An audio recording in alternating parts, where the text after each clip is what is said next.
Logan Hufford. What do you know about sexual addiction? It's got a terrible stigma to it. And, I'll speak for myself. I don't know. I didn't before talking to Logan much about it. 3 to 6% of the population struggles with sexual addiction or hypersexual disorder. I talk about a lot of these statistics. 80% are male. Internet pornography, 20% of adults engage in it. 12 to 20% of internet users view explicit material in a compulsive or problematic pornographic use. He talks about kind of hitting his rock bottom with his wife and his kids and what he had to do. And I dive deep into trying to understand what happens and what some of the triggers are. How is it similar to other addictions? He's very open. The great news is that he's sober. He leads a group that helps others with it. He's out of Anchorage, Alaska, which is an interesting element. By the way, his parents were great parents. They were quite loving. There was not a family of a history of it at all. But it's just a great, refreshing conversation. I ask questions about it, try to understand it a little bit better, what he's done to turn it around, what addiction is like, what sobriety is like, what he had to go through, the certain people he had to meet, how his wife, the remarkable woman that she is, helped along the way. But it's a great discussion with Logan about something very serious. I also ask, by the way, if we have friends that we think are subject to this, are part of it, what should we do to help? Great conversation with Logan. Really, really cool individual, remarkable. There should be more people like him. Thanks for listening. Hi, I'm Joey Pinz. People ask me, how did I lose 130 pounds? The quick answer is always discipline. I started my business, wasn't paying attention to my health, was eating too much, drinking too much sweets. My daughter was born. Next thing I know, I'm pre-diabetic. I have hypertension. I knew something had to change. Discipline. I, like many of you, have faced many challenges in your career, in your family, in your life, in your faith. How did you attack them? How did you approach them? How did you solve them, hopefully? It all had to have some degree of discipline. I'm also asked, how did you found and start a tech business that lasted over 25 years? Discipline. I was committed to it, enjoyed technology, didn't enjoy some aspects of it, but knew it was necessary. Discipline. Our podcast mission, how do we use discipline to better ourselves and society? Join me, please, as I talk to interesting people and discuss how they use discipline in their family and their passion and their careers and how it helped them. Our podcast vision, growth through learning from others. Joey Pinz Discipline Conversations. It'll be light and serious. Join us, please. Thank you for consideration. Logan Hufford, thank you so much for your time today. Very, very excited to talk to you. What should we know and understand about sexual addiction? First thing that comes to mind is how prevalent it is, because there's so many different ways that it manifests. I don't see porn addiction as like a separate thing. That's a branch on the tree. Addiction to hiring prostitutes, that's another branch on the tree. Continually flirting with every woman I come across, that's a branch on the tree. And then, if you're me, well, I had all those branches. It was manifesting, it was flowering in all those different ways. But there's some guys where some of those branches are more predominant, and they may not have other ones. My mentor, who ended up walking me through recovery, starting in 2016, he had decades of sexual addiction, specifically pornography, for decades, and never physically touched a woman outside of his wife. And yet, like, he would tell you the depravity of his addiction. His wife would tell you the pain and the heartache that it caused. Even though somebody from the outside might go, well, hey, he wasn't with another woman, and yet he was still continually going to porn, going to porn. So that's the. I mean, I know that was kind of a a long stretch of an answer, but it gets minimized because of how it can manifest, and people can minimize. Yeah, there's a stigma attached to it because everybody thinks it's something that they can control, just like any addiction, those who don't have it. But when you say that, you were flirting with women, was the result of that to have sex with them? That was a result that I was hoping for, but a lot of it was primarily seeking the attention, Huh. seeking okay, if I can get this woman to send me that type of text message back, or if I mean I remember as a teenager, before things really started to flower the way that they did as a 20 something, um, at this point, like 17, 18 years old, if somebody was just watching me, if you just had a video camera on me, most people would be like, okay, Logan seems like a pretty normal guy. In fact, Logan seems like pretty seems like a pretty good guy, like Yeah. not doing a lot of crazy stuff. So much of it was internal. Like I looked at porn more than I wanted, but I was scared and nervous and shy around girls, and so I didn't really like put myself out there too much. But when I started to, I basically it was just like, let me just see how much of a response I can get. Let me see, Hmm. and getting that dopamine hit just from the text message back, or waiting to hang out with somebody, and then seeing where things could go. I remember the first time that like a girl broke her plans that she had with somebody else to come hang out with me.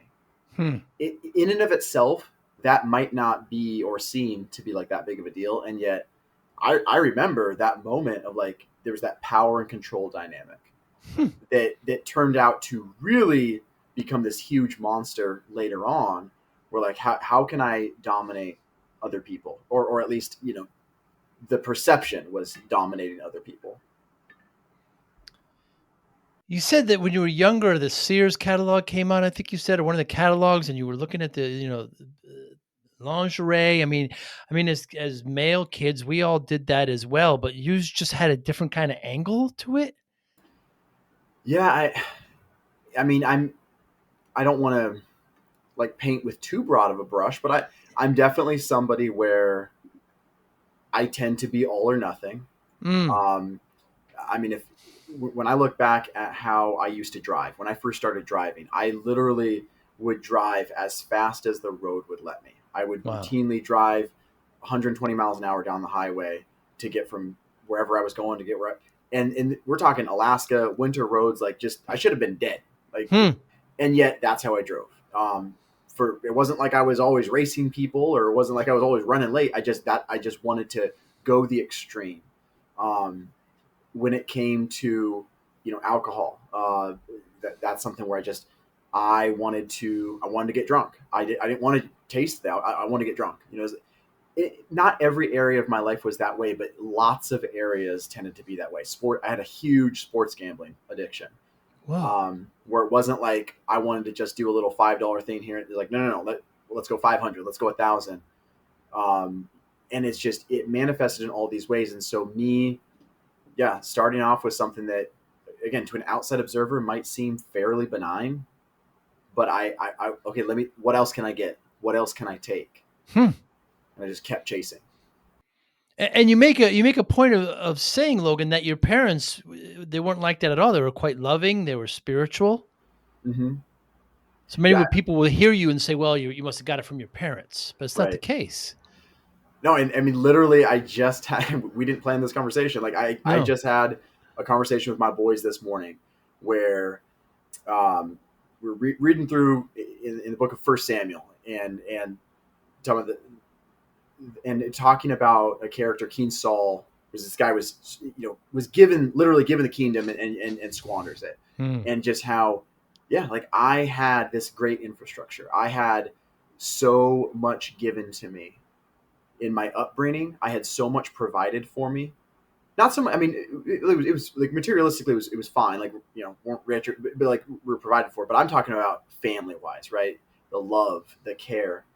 And yet that wasn't enough to guarantee that I was going to be somebody that exemplified that stuff, right? Wow. I was still going to make my own choices, and in so many ways, I went 180 degrees opposite. I wanted to go away from everything that I was raised to do. I wanted to go do the things that I couldn't do or hadn't done before, and until I got burned 10 times over and burned everyone around me. Yeah, and you also talk about when you and your wife finally gave you an ultimatum. So you had kids, she was pregnant, but did you think you had a problem before that, or did you just think it's definitely a problem, but I could handle it? The way you ended that question, that would have summed up probably how I felt when we were dating, when we I were see. engaged, where looked at porn more than I wanted. I did cheat on Carrie with another woman before we ever got married. But even then, I still part of me felt like I can turn this off once we get married. I'll settle down and be a good husband. Hmm. Um, there was part of me that still felt that way. Pretty quickly after we got married, though, I mean, there's not like a singular day that stands out to me, but within the first year or two, more affairs, started hiring prostitutes, the porn only increasing, the flirting only increasing, and it's not like I'm trying to escape my wife, escape my family. Like I had an incredible life, I had an Right. incredible family, and I seemingly couldn't stop doing this stuff, and so I didn't know the term sex addict. I didn't think of myself as an addict. I thought of myself as, okay, I'm the worst, crappiest husband on earth. So I knew that I was a problem, or that I was broken. I thought of myself that way. Uh, didn't think about it in terms of sex addiction until literally I took a test. My wife Carrie, Hmm. after she gave me that ultimatum, she's like, "Take this test," and it's like, "Are you a sex addict?" And I passed that thing with flying colors. And that was the first time I ever thought it. The first time I ever thought of that term, sexual addiction. Before then, I would have thought of like, okay, a sex addict is somebody who's like on an FBI watch list, or Hmm. somebody who's in prison for their crime, which is just crazy because that goes to show, even as much as I knew how dark my behaviors were, I still could find a way to judge people that were beneath me in a way. Hmm. When you say you passed the test, meaning that you're not an addict? No, in the sense of like it was full blown. Like, yeah, you're definitely a sex addict. Right? I I can't see. remember how it worked as far as if it's assigned like a number, or how it was, but it's basically like, again, not in so many words, but it gave me the results, and it was like, yes, you definitely have a sexual addiction problem. You need to seek help.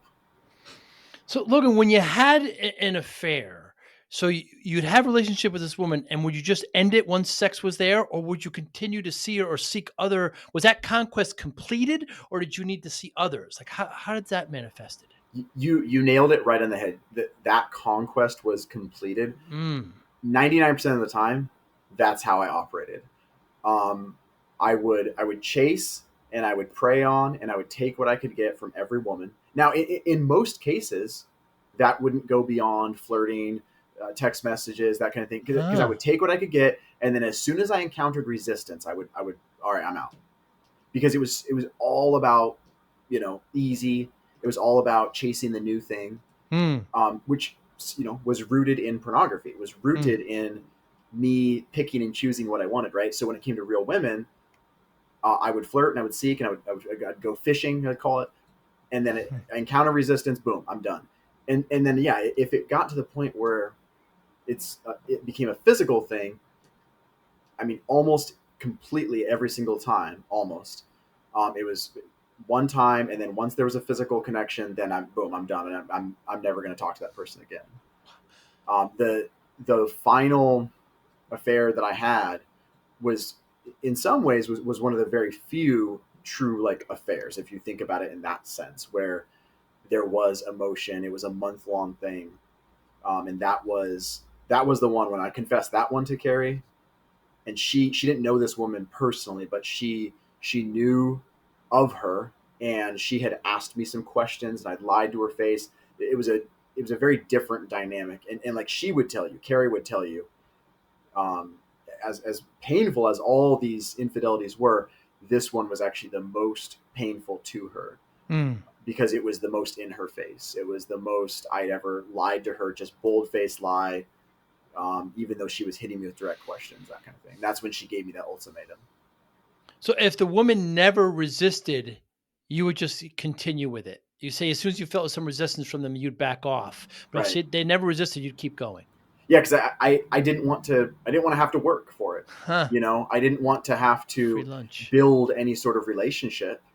I just wanted to chase and chase and take. And that's fascinating. So even if you were just waiting for the resistance to stop, otherwise you would just take. Fascinating. And um, when it came to that point where she gave you an ultimatum, you you sought help. You went to some pretty much like AA groups, but you didn't find the best solace there. You went to another one. Explain that journey, please. Yeah, yeah, because there was a 10-month journey from ultimatum to actually gaining traction. Yeah. But I started to do things differently. And what that looked like was, yeah, SAA. So it's Alcoholics Anonymous, basically. It's that model, but it's sex addicts. Went to a Celebrate Recovery. So it's similar, but it's faith based. But the difference was a guy that I actually met at a Celebrate Recovery. His name was Rick. He's like, hey, appreciate you coming. Thanks for being here. You need something more than this group.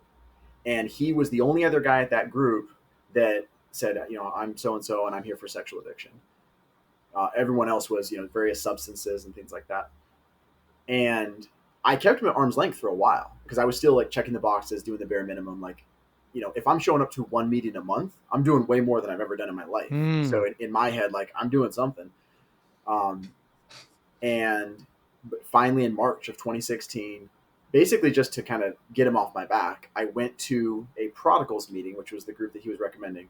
I went to that meeting with him, and still 2 months before I got sober.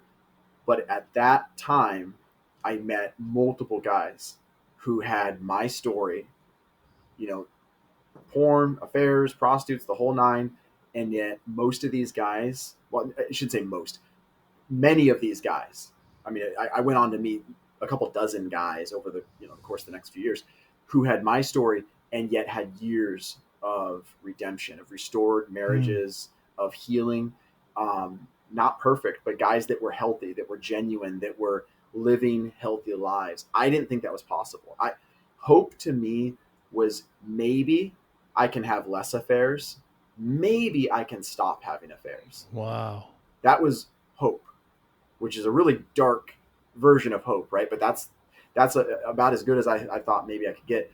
So when I saw guys that could have relationships with their kids, when I saw guys that had restored marriages and guys that were able to just live as healthy dudes and just approach life with transparency, like that, I didn't think that was possible for me. So that gave me hope.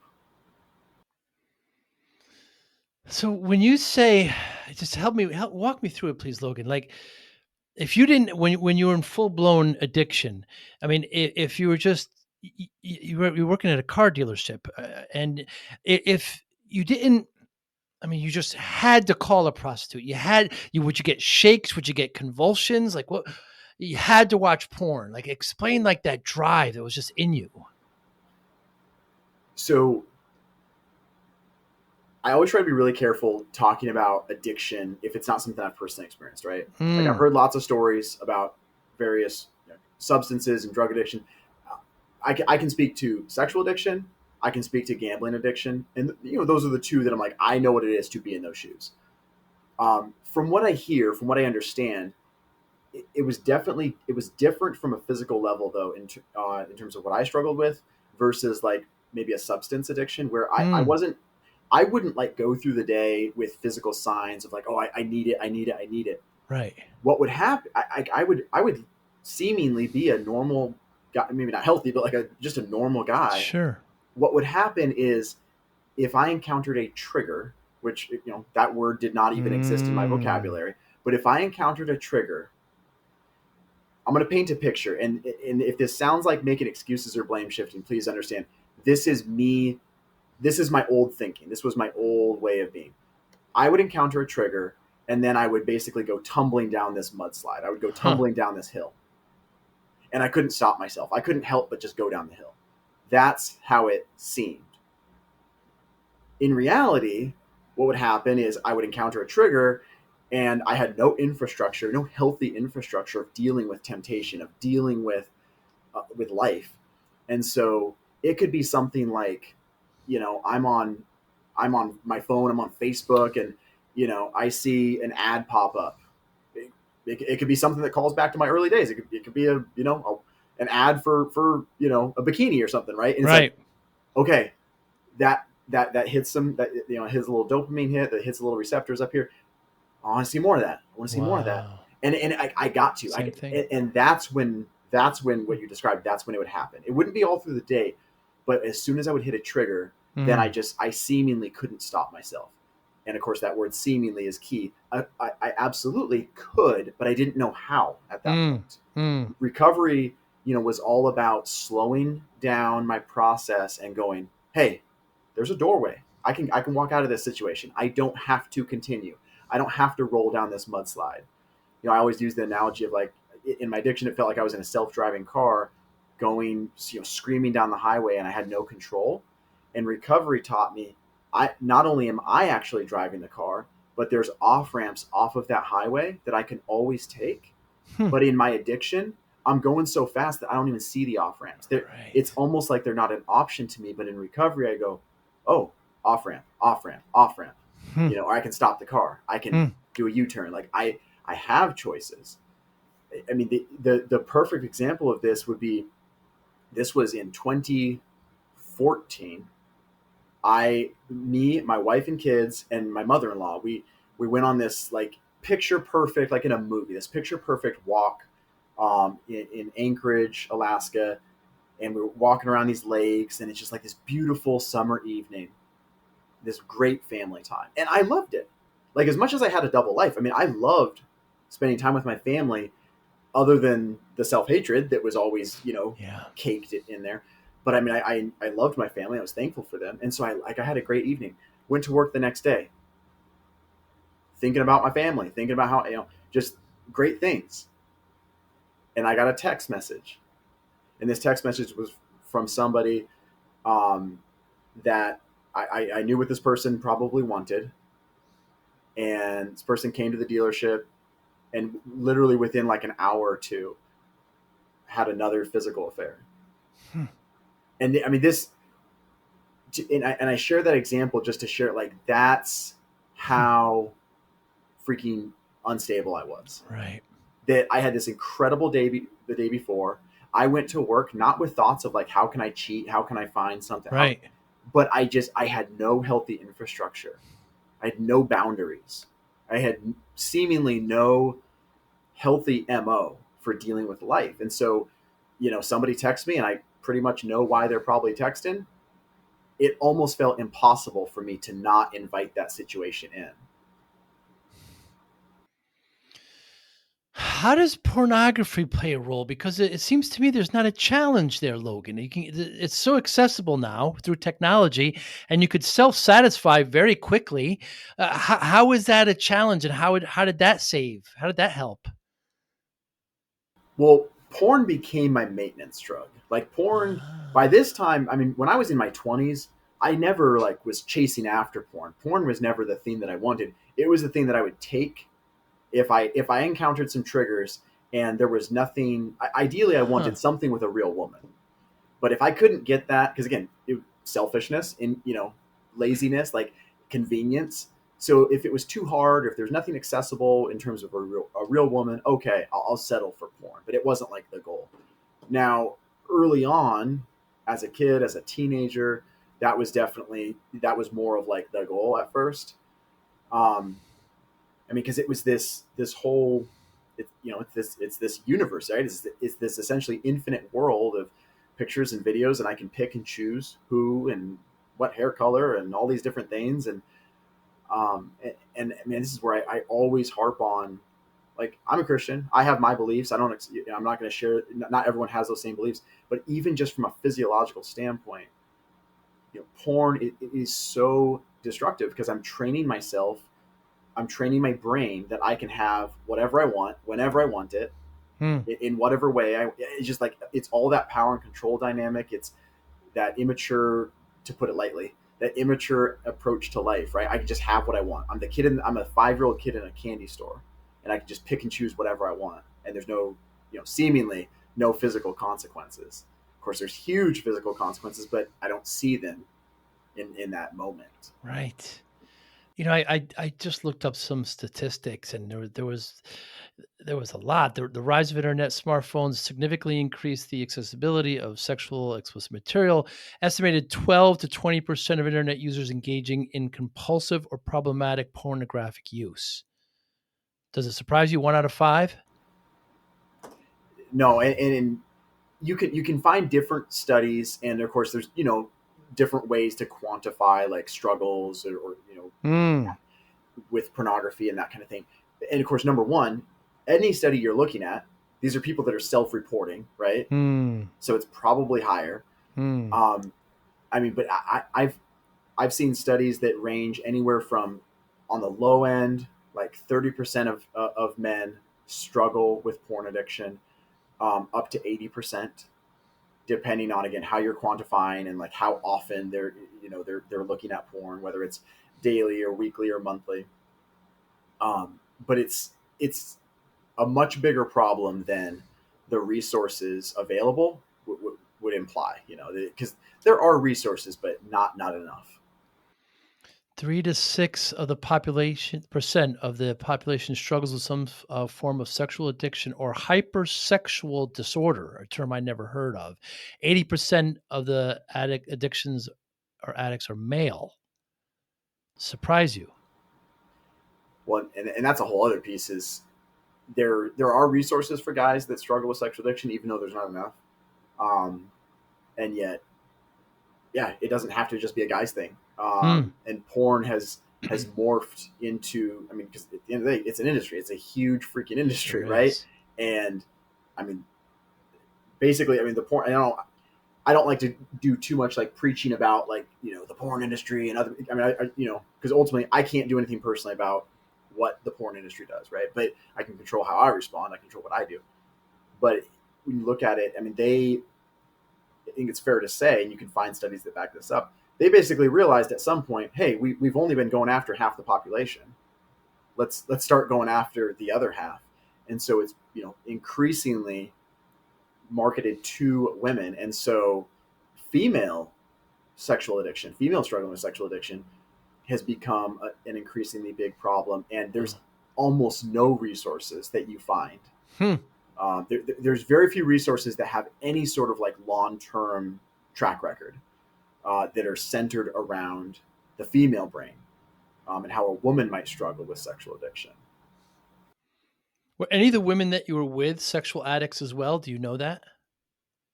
The short answer is I have no idea. Hmm. I mean, I could speculate based on, I mean, there were there were certain types of women, there were certain traits that I would chase after, certain types that kind of hit that triggering profile. So there's a good chance, yes, but I mean, ultimately, I don't know. 70% of individuals with sexual addiction have a history of trauma, particularly childhood abuse or neglect. Not the case with you. That's another interesting one. Is yeah, it's like if you look back at my background, I'm growing up, I always felt like I'm this. It's like this boring, like safe, upbringing, and yet to be in addiction recovery and have the background I did, is like I'm the anomaly. Yeah, Mm. most people had, you know, very very Uncles, rough, broken right, right, homes, and it's just right, all. right. And yeah, it wasn't the case. You actually talk about your wife had a kind of broken up home and yours was clean, the kind of the irony there. 50 to 60% of individuals with sexual addictions have been diagnosed with a mood disorder such as depression or anxiety. Again, not the case with you. And the only thing I wonder about, some of these things is like, if it was, God's way of like not giving me a crutch to point Mm. to. It's like Mm.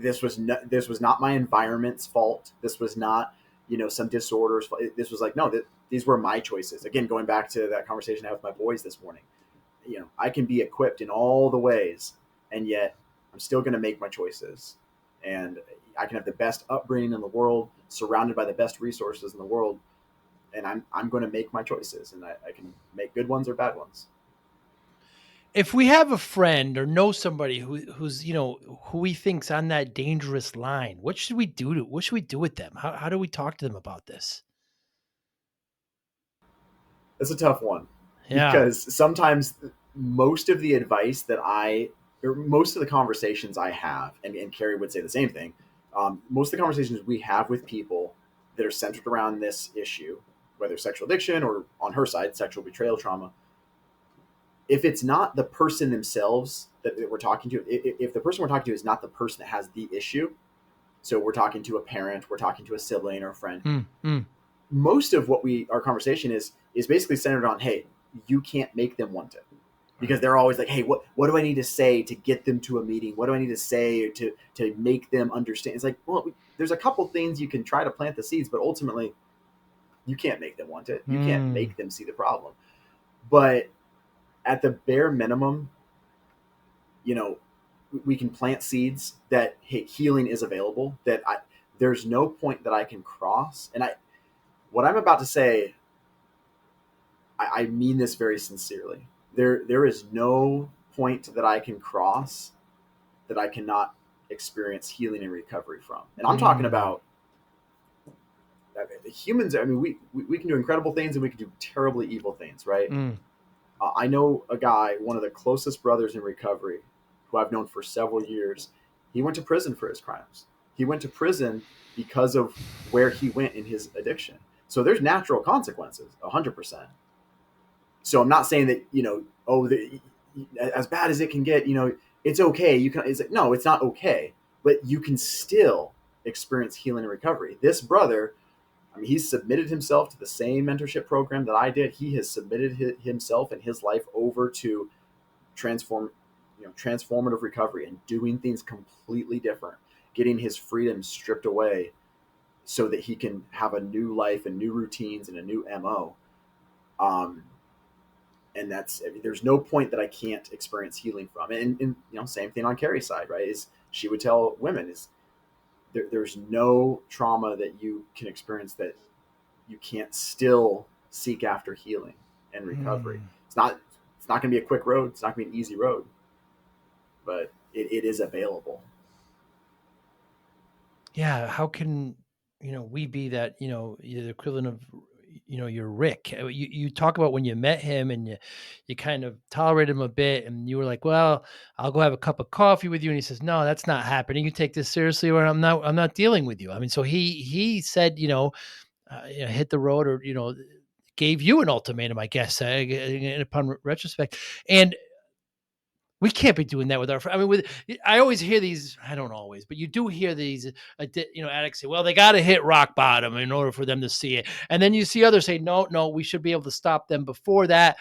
I don't know what the answer is, Logan. Well, so the rock bottom thing is tricky because I believe that rock bottom, it can be a real thing. I can't know what my rock bottom is until I'm in Right, recovery.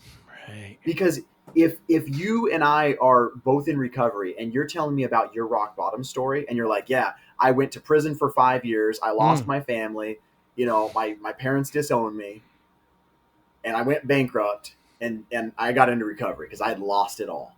That's a heck of a rock bottom story, right? Yeah, So now I'm like, okay, well, yours I've was. hurt my family and I've Yeah. done this and I've done that, but I haven't done all the things that chose it. So I guess I've still got some ways to go. Ha.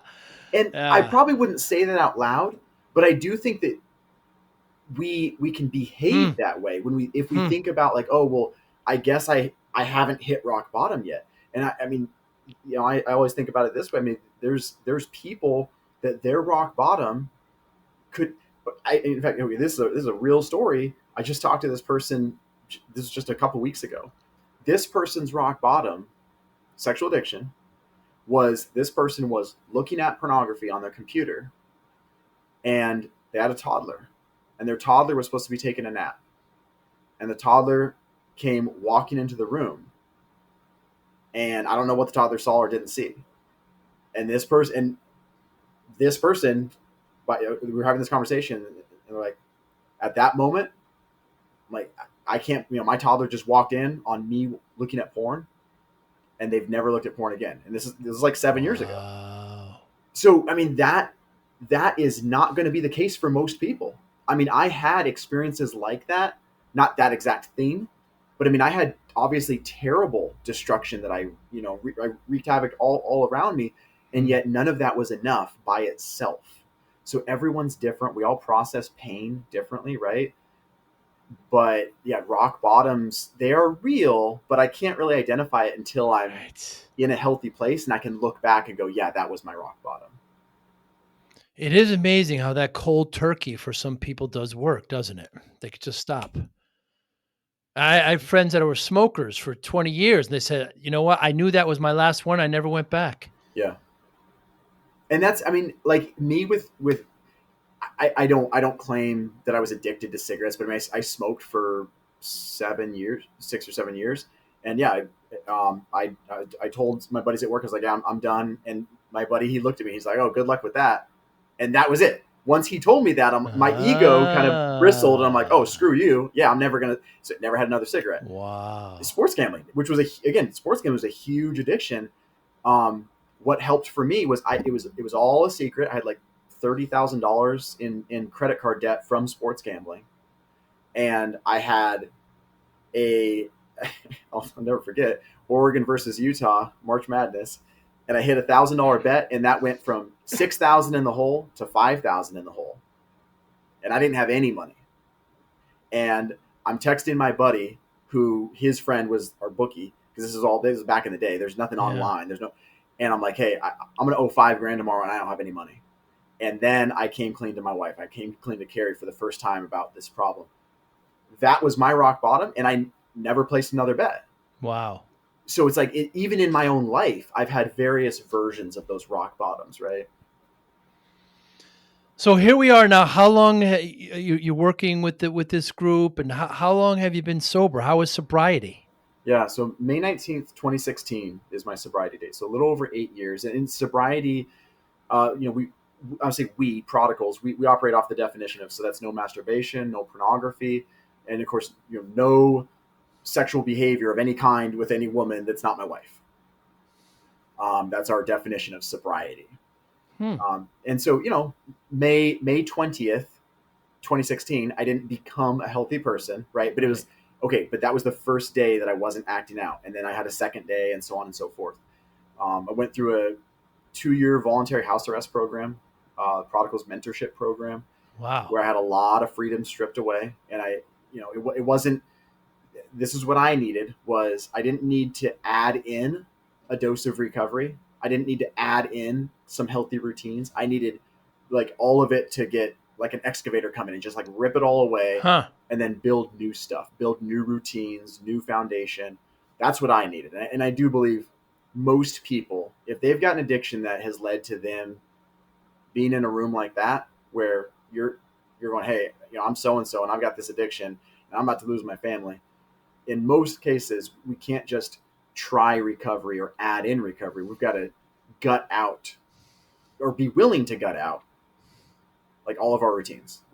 Not everything's going to get lost. Not everything's going to get dumped.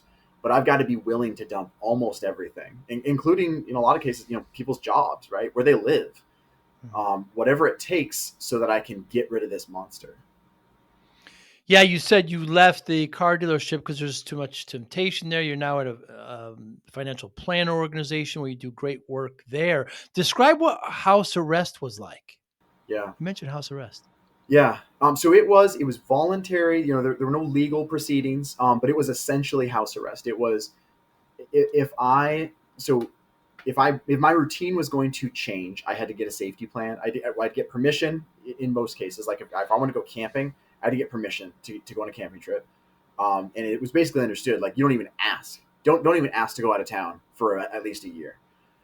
So like Wow. at the end of my 2 year program, I did go on vacation with my family, and I did go on a camping trip. But for both of those, I had to write a multiple page safety plan detailing the itinerary, detailing what are my boundaries going to be specifically for these trips, in addition to my regular boundaries. What are some likely triggers that I might encounter? and how am I going to be safe? What sort of correctives am I going to put in place? Who are the people that I'm going to be accountable to? What's that going to look like? Um, Early on in my program, I had to take a selfie when I would go to work, send it to my mentor. Hmm. I went to lunch, take a selfie in front of the restaurant, send it to him, get back to work, take a selfie, all this stuff. I had to make a Chickens. phone call every single day. Uh, One day I was sick and I had the flu. I was throwing up. I was in bed. I didn't make a phone call. And I just assumed, I'm like, well, Rick will understand. I'm sick. Like, I'm not, but I never asked him. I never checked in with him. So I got a strike. 3 strikes, you're out. Whoa. I ended up and I got 2 strikes. And it was, it was a very intense, very rigorous program. Hours of homework every week, multiple meetings every single week. Again, the daily phone calls, all that, and it goes through the 12 steps. It's centered around Hmm. a relationship with Christ, so it is a Christian based program, and it's also centered around the 12 steps. So I mean, I went through, it took several weeks or months going through my inventory, my harms to other people, resentments that I've held on for years, fears that I've held on to. Towards the end of the program, go through amends process, some direct amends to people, and then a lot of indirect letters that I would write, especially like to people in my addiction, where more than likely I wasn't going to be reaching out to them, but still writing a letter, owning my crap, owning my part in all this. Um, and so yeah, it was almost exactly a 2 year program where I would have had a lot of freedoms taken away, and then a lot of them added in over time, but it was as I had believable behavior that was healthy, right? As I kind of earned it, so to speak. And one of the beautiful parts too is there were some things that my mentor was just like, "You're going to do this. If you're going to be in this program, you're going to do this." But there were a lot of things where he wouldn't say you're not allowed to do XYZ or you have to do XYZ. But he would be like, he would ask me questions, right? He would hold up that mirror of, okay, so you want to do this. Well, what would that look like? Does that fit in with what you're trying Hmm. to accomplish in recovery? Hmm. What are some natural consequences that might come from this? And get me to own the truth of, yeah, Mm. if I make this dumb decision, it's probably going to lead to some bad consequences. So so that way I would own my actions instead of just trying to follow Rick's rules. It's like, no, I'm owning my own stuff. Like, one of the major parts of the recovery program is coming up with boundaries. What are the things that I'm okay doing and what are the things I'm not okay doing in life, right? Nobody writes my boundaries for me. The guy going through the program writes his own boundaries. I wrote my own boundaries. Now, I got a lot of feedback. I mean, it was a process that took several weeks, multiple times, reading my boundaries aloud to other mentors, getting feedback, answering tough questions. But all of my boundaries were my own that I wrote. So that way I could never say like, oh, well, this stupid boundary, this is what Rick made me do. This is what Bob made me do. Like, no, Hmm. I wrote my boundaries. So I can either own them or not. I really thank you for talking about this. I know it's hard. It's a dark period in your life, but why talk about it? Because I know so vividly. I mean, it's been over 8 years since I've been active in my addiction, but I hope that I will never forget how freaking dark those years were. Mm, mm. I mean, I got married at 20 and we had our first boy at 21. 11 months after we got married, we had our oldest, Elijah. So during most of my time of the darkest acting out, I was married with kids. So I'm laying awake in bed as a dad, as a husband, fully aware of like what I should be doing, right? Leading my family, leading my boys, loving my family, and fully aware of just what a scumbag I was. Mm. And just laying awake going like, God, why did you put me on this earth? All I do is hurt people. I know what it was to live in that dark place and feeling trapped. That's why, my on Instagram, it's no longer in bondage, because it truly, Yeah. that's what it was. I was in bondage to this, even though I made my decisions, like I got myself there, but I also was trapped. I mean, both of those things were true. So to be able to say now I'm no longer in bondage, I just want to, spread that light that recovery is available. I think it's very common. I don't want to get preachy on this, but I do believe it's true. that in recovery, especially I think with sexual addiction, because of the stigma, because of some of the shame that can obviously be there, Yeah. for somebody to and I've seen some of this where it's like somebody goes through recovery and it's like, okay, I'm thankful for my recovery. I'm thankful to be out of it, but I don't necessarily want to like share it. Like, it's Hmm. kind of Hmm. dark, right? It's kind of tough, and so it's like it gets hid under a bushel. It's like it's hid under this spot here, and I'm thankful for it. I'm gonna keep it to myself. And at least for me, it's like, no, that's not an option. I've got to give back. I've got to, share with others. And so I've been giving back locally with leading the men's group that Rick started, because he started a second chapter of Prodigals. And so that when he moved away a few years ago, I took that over, and Carrie leads the women's group. And that's still going to be our bread and butter. I mean, leading those local groups, is always going to be, I think, part of it. But yeah, getting on podcasts, getting on Instagram, just trying to reach people on that global scale, because there's people out there. I mean, the first two people that reached out to me that I didn't know from Adam when I got on Instagram, a guy in Florida and a guy in London. I mean, these two guys, both bared their stories, and it's like they both live in areas with much bigger population than Alaska, and yet like I'm trying to help them find resources, right? Trying to help them, kind of teach them to fish, right? And it's tough because even in dinky old Alaska, like I'm so blessed that we had prodigals here, because it's rare to find a program that has this type of track record, this type of intensity. Honestly, in any addiction space, especially with sexual addiction. Hmm. So I'm just trying to do my part now, and just, I'm not going to be able to mentor everyone that reaches out, right, or everyone that follows me on Instagram, but I can at least be a hand that reaches into the pit.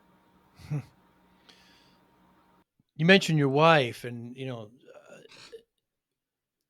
what was her role during the house arrest and while you were doing all this work, Logan? She had to do a lot of work, and knowing that, was there any resentment knowing that, "Hey, I don't have this addiction. Why do I have to do all this extra work?" And, that must have been tough on the relationship and tough on her. Yeah. So I'm not going to say that she never had those feelings, but she did not camp out in those spaces, I see. and that's by God's grace, because it's very common. And from a logical perspective, I get it. It's very common for a woman to take on that sentiment of like, Yeah. I didn't cheat on us. I didn't invite a prostitute into our bed. Why do I need to be going to a group or going to therapy or doing homework? And it's like it's not about fairness, right? And so Carrie, she recognized early on. Started going to recovery in July of 16, just a couple months after me. She started going to the sexual betrayal trauma group, and she recognized very early on that, okay, I've got my own healing to do. It's not my fault. I didn't do it, but I still have healing. I'm wounded, so I can either go to the hospital or I can ignore it and hope it just goes away.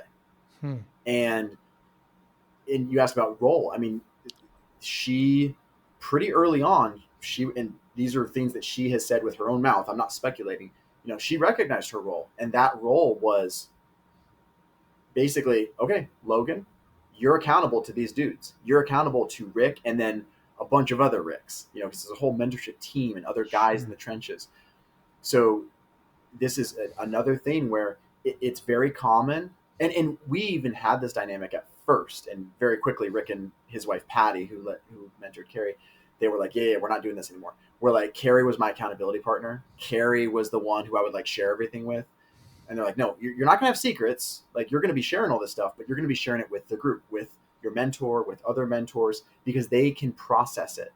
So, if you double take at a Facebook ad, or, you went back to your old ways, and you said something flirtatious to a customer at work, and they, oh crap, you're not telling Carrie every single area of every, but like Carrie, she was like, I want to know if Logan has another affair, if he goes back to porn, I want to know those things. Hmm. Otherwise, as he's going through life, he's going through recovery, she trusted and submitted, like, yeah, Logan's going to be accountable to the program. And so her role was, she was going to work on getting healthy for herself and for our boys, regardless of whether or not I got healthy, regardless of whether or not our marriage could be restored. And again, by God's grace, our marriage has been restored, and we're obviously both so thankful for that. But she did something that is so rare, which was chase after her own healing, regardless of what her spouse did. Hmm. What a remarkable, wonderful person. Your faith and your spirituality is a large part of your life, Logan. How about for those who, have struggles with addiction, who don't have that similar spirituality? Yeah. So I always emphasize. I mean, I'm not a preacher. I'm not coming on here to convince anyone. But I'm not going to not say the truth. And I Right. believe very much this to be true is that true healing, true transformative healing is centered around a relationship with the creator of the universe. I believe that with my whole heart. And I believe that sobriety and recovery based around practical tools only, based around science only, can lead to a lot of traction and sobriety. But I don't just want traction and sobriety. I want true transformative healing Mm. completely from the inside out. And I do believe that comes through that relationship with Christ. So you have this prodigals that you talk about, but the sexual addiction SAA, I think you said, wasn't a solution for you, and this one was. Would others find similar? Can they still be healed in the SAA? Well, there's another. So obviously, a big part of it is centered around that relationship with Christ. I believe that's a huge part of it. But the Mm. other part, from just a practical standpoint, is most recovery groups you're not allowed to give feedback. You and this is I've been to lots of recovery groups, Ah. and this is I'm not saying this is always the case, but this is usually the case. If you and I are sitting down and there's eight other guys, you share how your week has been or how your day has been. I'm not allowed to say anything or ask anything other than like, "Hey Joe, thanks for coming," pat you on the back. And so if I would go to and I did this, I would go to those groups, and sometimes I was intentionally trying to deceive. Usually I wasn't. I was super unhealthy. I had years of lying and manipulation baked into my mo. It's almost like I didn't know how to be. Mm. Actually, I think it is accurate. I didn't know how to be truly transparent and honest. So I would go and I would share how my week or how my day had been, and you weren't allowed to call me out on my crap. Hmm. You weren't allowed to hold my feet to the fire and be like, dude, for the last 7 weeks, you've been saying that you're going to do better in this area, but you haven't actually made any concrete changes. What are you going to do this week that's going to be tangible, that's going to be concrete, that's going to be different? Or, hey, Logan, last week you said that, you did this. And then this week you're saying that last week you did that. Like these two things don't Wow. match up. You weren't allowed to say any of that because they wanted it to be Interesting. safe. So then safety gets kind of exchanged for a comfort zone. Mm. And I'll speak for myself. I didn't need a comfort zone. A comfort zone was not going to be I mean, you hit on it with that conversation with Rick, right? Where what did I want? I wanted a comfort zone. I wanted to get together for coffee and just kind of have a nice buddy buddy chat. And he was like, no, that's not going to fly. It's going to be freaking hard work. And so prodigals, it's not comfortable. If I'm presenting a document like a safety plan, we call it the hot seat. I sit at the end of the table, at the head of the table, in a long white school table, and then there's guys all around, and they hit me with questions and they give me feedback, and that sucks sometimes. Hmm. I've been mad in those rooms. I've been annoyed. I've been frustrated. I've seen guys cry. I've been on the verge of tears in those meetings. It's not fun. It's not comfortable, and yet it's filled with love. Hmm. I mean, I tell guys all the time, like, the paycheck's not great. It's zero. I'm here because I want to help. Right? I'm here because I love you and I don't want to see you trapped in bondage. That's why I'm giving you feedback. That's why those guys gave me that tough feedback. But it wasn't comfortable, but it was loving. Hmm. Yeah, far too often we want to kind of live in comfort, don't we? I mean, a little bit of suffering can do some good, by the way, and not a lot, but a little bit of kind of, uh, yeah, people can get a little complacent there, but it does work for some, that's for sure. I don't want to poo-poo it, but it obviously just didn't work for you. So, I started my business in the 90s, Logan. I think I'm just a little bit older than you, and I was working too hard and not paying attention to myself. I certainly wouldn't go as far as addiction, but I was not eating well, and you know, sugar drinks, etc. And I got myself up to 340 pounds. I didn't. didn't realize I did it. And the doctor said to me, and you talk about rock bottom. Okay. So this was mine. And, if you don't lose this weight, you're not going to see your daughter graduate. My daughter was just born. So, I'm driving home, punching the steering wheels. Like, what have I done? It is me. It's my pie hole. Damn it. I'm the one who got myself here, and I'm going to get myself out. Spent the next 6, 7 months, lost about 130 pounds, just changed the way everything I did. And with weight loss, which is, food addiction is a very real one, certainly here in the United States, I just, they want a quick answer as to weight loss, and my quick answer, Logan, was discipline. I had willpower. I created routines. I had restraint, all part of what I feel is the discipline spectrum. That's how I lost it. That's how I keep it off. You can't look at it as a finishing line. A lot of people lose the weight and end it. You've got to continue, just like recovery, right? You've got to keep going. I wonder how discipline plays a role in your life, Logan. Well, I'll put it this way. So, and this is it's funny because I had this conversation with my oldest brother on just like I think it was like 4.5 years ago. This is several years into recovery, several years into sobriety, and we were talking about discipline.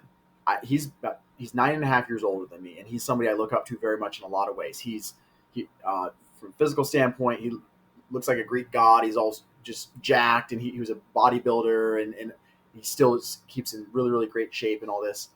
And he has Sunday fun day. That's the only day that he eats any sort of junk food. He snacks on celery, and it's like, and I was talking with him, and I'm like, yeah, I'm not disciplined like you. Hmm. And he looked at me. He's like, dude, I wasn't born disciplined. He's like, I know where my weaknesses are, and I know I have to set up. I don't remember word for word, but he's like, I know I have to set up that infrastructure so that I do the things that I don't want to do, right? So that I do the things that wouldn't come easily.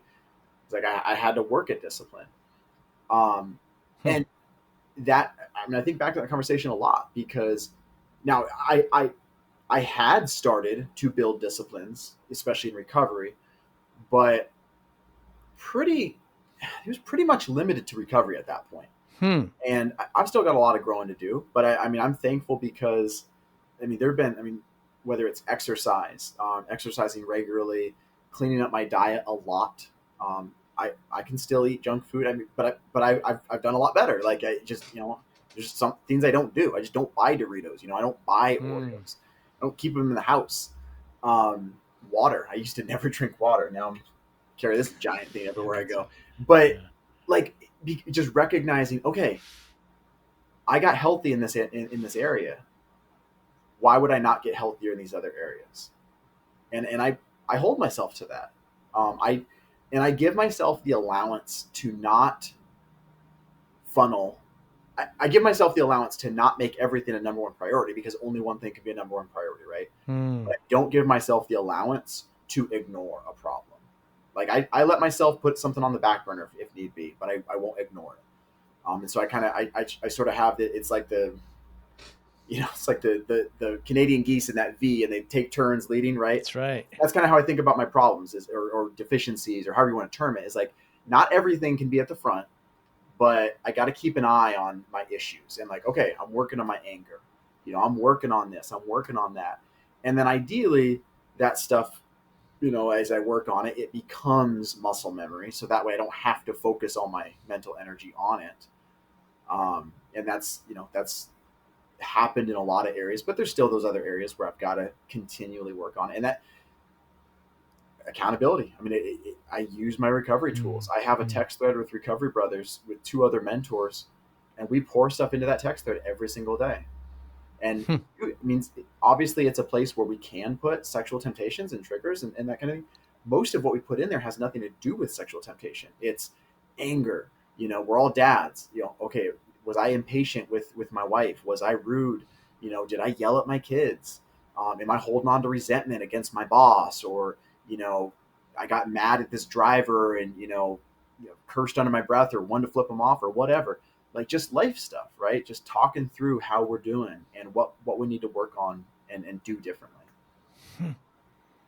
In your household, you say your parents were very loving and kind and spiritual. Was discipline kind of taught? Was it mentioned? You talk about having a discussion with your brother years ago, but as a child, do you remember it being present?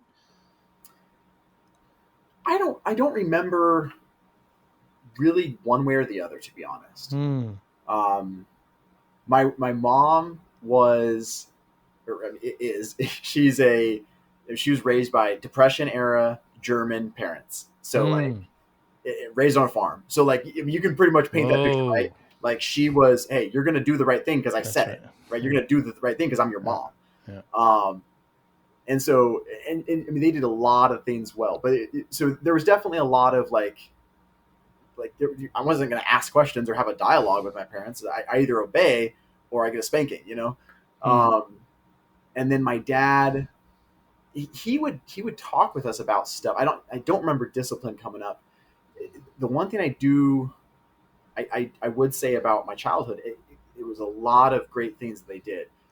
My parents didn't display vulnerability almost Right. ever, Yeah, you and said that this. is one thing that I do notice. And I'm not saying that like there's all kinds of things that I don't get right as a parent. I'm not trying to say that as Hmm. anything other than just it's a factor, right? It's a thing that it's an observation that I've noticed. Um, but yeah, I mean, they did a lot of things very, very well. And I mean, we can't we can't exemplify everything perfectly, obviously. Yeah, very, very true. What should us in the lower 48 states know about Anchorage, Alaska? I don't have a lot of love for Anchorage. So I grew up in Anchorage. I lived there for the first 22 years of my life, and then my wife and I live out in the valley now. I do still go to Anchorage 3 days a week for work, but I would say Alaska in general. Um, know that a lot of the stereotypes are there for a reason. Hmm. It's exaggerated. Like we truly do have about 6 weeks out of the year where it does not get dark at all. It's amazing. Now we don't get the whole 30 days of night thing unless you're in the top half of Alaska. I see. But where 99% of people live, you don't ever have complete darkness for a month. But it's dark until 10 a.m. and then it gets dark at 3 in the middle of the winter kind of thing. Wow. Um, and there's basically one real like city Anchorage, but it's an incredibly beautiful place. I mean, I took Yes. so much for granted growing up, and one of those things I took for granted was Alaska. I mean, Hmm. the idea that you can just go, go out, go this way or that way, and go to the ocean, go to the forest, go climb a mountain, go do all this stuff, go fish at all these different rivers, and you can see through the water, and you can see the salmon swimming through. It's so beautiful, and yet, like my family, like my infrastructure, when I was growing up, it was just like, well, this is what I have, so I guess it's just normal. I didn't appreciate Hmm. really any of it, but definitely now I go, yeah, I'm extremely blessed. Yeah, I was fortunate to take a cruise up there. Really enjoyed it. There was a show in the '90s called Northern Exposure where we were, exposed to to the people there, and or I don't know how close that was to reality, but it was a great show. What motivates you, Logan? Recovery motivates me. Hmm. Going back to what I said earlier, just knowing what it is to be in that dark space, knowing what it is to hate that I'm a dad, not because of my kids, but because my kids have me. Right. Hate that I'm a husband, not because of my wife, but because my wife has me. I mean, Hmm. I lived in that space for years, and that is an incredibly dark way to live, but that was my life. And so recovery motivates me. And by that, I mean, obviously, talking to somebody who struggles in addiction, I want to help them. But it also helps me to see, hey, we've all got brokenness. We've all got areas of our lives that we need to work on. And so I can utilize recovery tools. I can help people um, as much as I can. Obviously, like we talked about earlier, I can't make somebody want something. I can't make somebody do something, but I can do what I can to counsel and support, hold them accountable if that's something they're willing to embrace, right? Um, just helping folks get healthier. Hmm. So, given that motivation, how do you measure success? I really struggle with this, to be completely honest. Really? And I do think part of it is coming from a sales background. I spent 10 and a half years in the car business. When I talk about getting out of the car business in January of 21, I think of it like I got out of prison. Like Mm, that's, I'm not mm, exaggerating. Like I'm so thankful to be gone from it. But having that just completely results focused, completely did the customer buy or did they not? I struggle with success. To actually answer your question, this is something that I still am working on, but I've done a lot. I've gotten a lot healthier, I think, with my perspective on success. Is did I do the things that I should have done that are likely to lead to success? So not did success happen, but did I do the things that were under my control?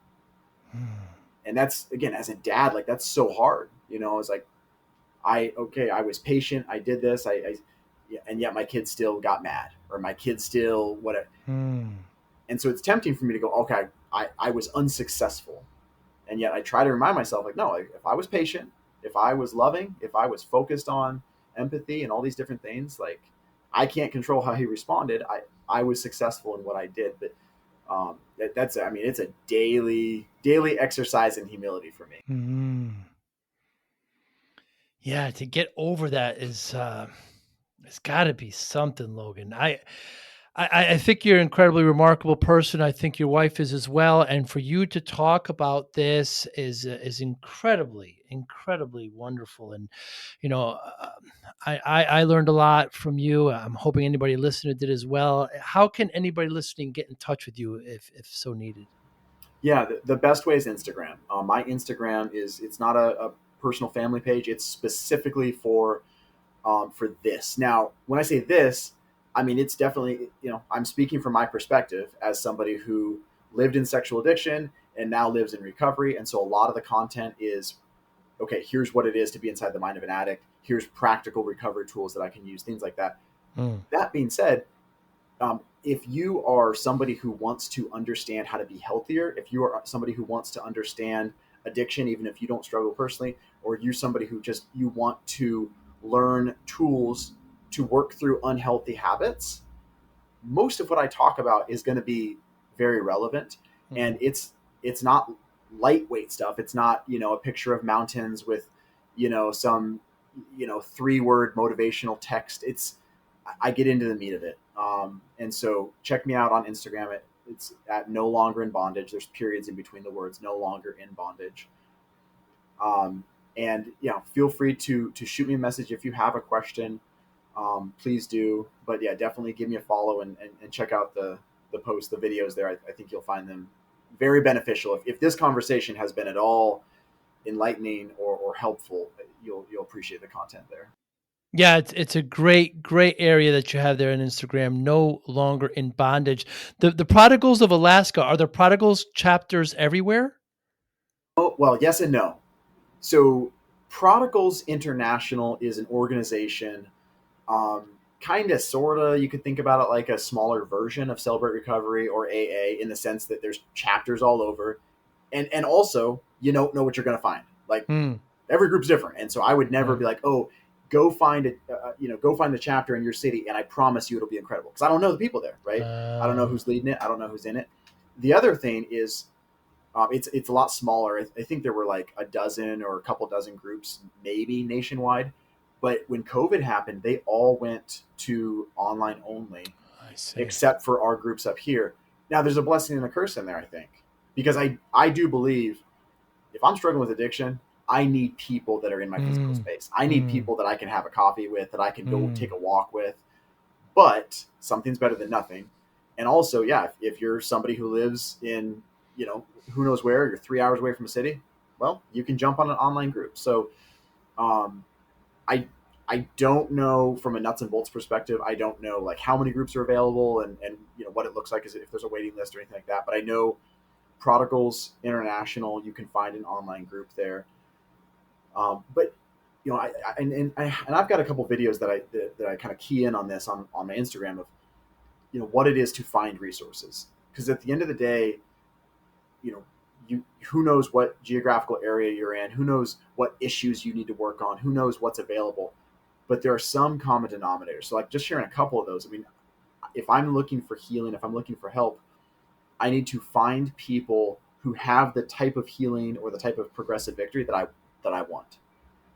So if I'm struggling with sexual addiction, okay, then ideally I want to find somebody who has, just like my mentor, maybe doesn't have the exact same story, but they've lived in those same trenches that I'm in, Mm. but they're further down the path. They've experienced victory. Um, if I just find a group where it's me and some recovery brothers, that's good. But if we're all in it at the same level and there's nobody that's walked this path before us, that's really tough. Mm. It's probably better than nothing, but ideally I find some, a group or an area where there's somebody that's gone down this path before me. They can tell me where the forks in the road are. They can tell me where the pitfalls are, right? They can tell me what's coming down the pike. And so, you might find that at an AA group. You might find that at a CR. You might find that with a therapist. But you won't know unless you reach out and give it a couple tries. I mean, this is something I learned from my mentor's wife. Actually, is if you're going to try a group, if you're going to try a therapist, like go 3 times. Give it 3 solid sessions, and see how you process it. Absolutely wonderful, Logan. Thank you so much for your time. I hope that if I ever make my way up to your general area, we can go for one of those walks and a cup of coffee. Absolutely, that would be awesome. Thanks again, man. You enjoy the rest of your day. Thanks, Joe. You too. Thank you for listening and or viewing Joey Pin's Discipline Conversations. Please share this episode with one or two of your friends who you think may benefit from the episode. Our website, www.joeypins.com. There you find lots of resources and you could join our mailing list. Please follow us on all our social media, Instagram, Twitter, and Facebook. Podcast information, the video version of our podcast is on YouTube. Please subscribe. Audio is on all major podcasting platforms. Please follow them. And if you like it, please consider giving 5-star rating. Would really appreciate that. Thank you again for listening or watching Joey Pin's Discipline Conversations.